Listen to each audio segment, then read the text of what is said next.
Why would the US strike Iran a second time while the regime is already burning from within?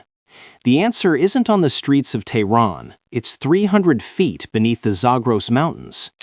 It is January 2026. 6 months ago, Operation Midnight Hammer shattered Iran's nuclear complex, but intelligence just confirmed a nightmare.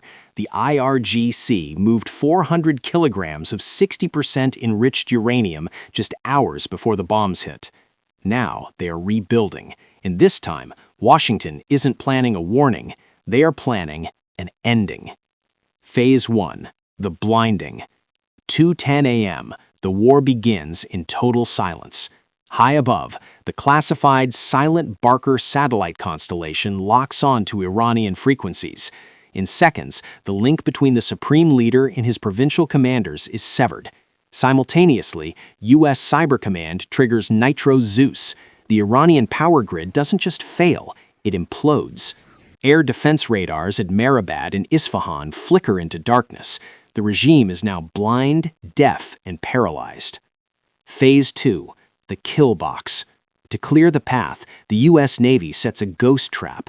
They launch hundreds of ADM-160 MAL decoys. On Iranian radar, it looks like a swarm of F-16s screaming toward the capital.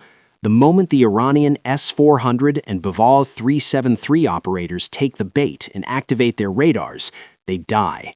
Loitering in the shadows, F-35 Lightning IIs and F-22 Raptors lock on to those electromagnetic signatures. They release AARGM-ER missiles, dismantling the entire air defense network in under 12 minutes. Phase 3. The double tap. With the skies empty, the heavyweights arrive. Taking off from Diego Garcia, the B-2 Spirits approach the hardened fortress of Fordo. Iran poured deeper concrete after the last strike, so the Air Force is double tapping. The first 30,000-pound GBU-57 bunker buster slams into the mountain, shattering the reinforced blast doors. Seconds later, a second bomber drops another mop into the exact same crater. The resulting shockwave doesn't just damage the lab, it collapses the mountain from the inside out. The final blow, revolution from the air. The final phase is the biggest shift in U.S. strategy. From the USS Georgia in the Persian Gulf, a salvo of Tomahawk cruise missiles streak toward the IRGC headquarters.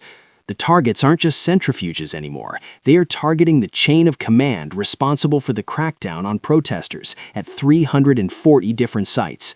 By striking the missile cities in the Zagros range, the U.S. traps the regime's missile sword inside the earth before they can even swing it. The second strike isn't just about counter-proliferation, it's about total overmatch. It's about ensuring the revolution on the ground has the clear air it needs to breathe.